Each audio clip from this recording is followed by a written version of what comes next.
हाँ जी जनाब, क्या हाल चाल हैं। तो जी welcome back to my another video.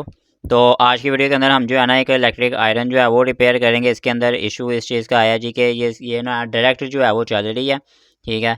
कोई ऑन ऑफ इसका जो है ये लीवर होता है ना हैंडल का, इसको ऑन ऑफ से कोई बंद नहीं हो रही, कोई इसका टेम्परेचर जो है वो कम ज़्यादा नहीं हो रहा, ठीक है।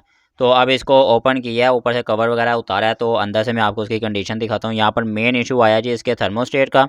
ये इस टाइम उसकी कंडीशन आप देख सकते हैं कि जी वो बिल्कुल जो है ना उसके पॉइंट जल गए हुए हैं, दोनों पॉइंट जो हैं, ऊपर का भी और नीचे वाला भी, जिसकी वजह से वो दोनों आपस में टच हो गए हुए थे, जुड़ गए हुए थे, जिस वजह से ये ऑटो हो गई थी। तो अब इसको हमने करना है चेंज। तो लेट्स स्टार्ट।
तो जी फाइनली हमारी आयरन जो है ना वो फुल ओके हो गई है। यहाँ पर हमने अच्छी क्वालिटी का जो है वो थर्मोस्टेट यहाँ पर इंस्टॉल किया है। तो अब इसको जो है वो चेक कर लेते हैं। तो ये जी ऑन किया है, तो ये ऑन ही नहीं हुई है। ये एक सेकेंड, तो ये बटन ही नहीं था ऑन किया हुआ अच्छा जी, इस टाइम जो है वो यहाँ पर वोल्टेज मीटर के साथ नीचे एम्पेयर मीटर, एम्पेयर भी हम देखेंगे कि ये कितने ले रही है। तो अब इसको जी कर लेते हैं जी ऑन। तो ये जी इस टाइम इसकी जो है वो लाइट जो है वो ग्लो हो गई है। तो अब ये गर्म होना स्टार्ट हो गया। ये देखें जी लाइट आपको नज़र आ रही है। तो अब एम्पेयर मीटर के ऊपर जो है वो आपको 4.4 एम्पेयर जो है ये आयरन इस टाइम जो है वो कंज्यूम कर रही है। तो अब देखते हैं कि जी ये इसकी लाइट जो है वो ट्रिप होती है, इसका प्रॉपर जो है वो ट्रिपिंग वाला सिस्टम काम कर रहा है या नहीं। तो लेट्स सी। तो ये जी लाइट ट्रिप हो गई है, इसका मतलब है कि आयरन जो है वो हमारी प्रॉपर जो है ना फुल अच्छे तरीके से काम कर रही है। तो अगर आपके आयरन के अंदर भी इस तरह का कोई इशू होना तो आप उसके थर्मोस्टेट को जो है वो चेक कर सकते हैं। तो भाई उम्मीद है आपको आज की वीडियो भी अच्छी लगी है। वीडियो को लाइक कर लें, चैनल को सब्सक्राइब कर लें। आज के लिए सिर्फ इतना ही।